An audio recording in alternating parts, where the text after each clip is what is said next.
Okay, so now we're gonna learn how to use the details panel when we have selected an object. Okay, so remember from what I said before, the details panel is here in the bottom right, and it will give additional information about the object that we have selected. So for example, here I'm selecting this cube. I can actually access the details panel. Let me make it a little bit larger, and we can access this information. Here, for example, we have the transform submenu here.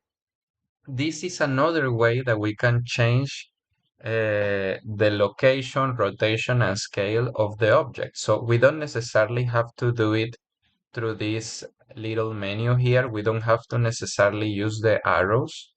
We can alternatively, use these coordinates we have here. You see, remember the red is X coordinate, green is Y, and green is Z. Yeah, and sorry, and blue is Z. So now here I could say location the 0 on the Y coordinate, and as you can see, it's gonna move immediately my object to that location. I'm also gonna make sure to scale it so that everything is uniform. So you see we have here 1, 1, and this one is 1.5. I'm gonna make the three of them be 1. That way my square is completely uniform, okay? So in this way you can change how your objects look by doing this, by using this panel. Okay, I'm gonna go ahead and do the same for this other square. I'm gonna make it 1 for the 3 scaling coordinates.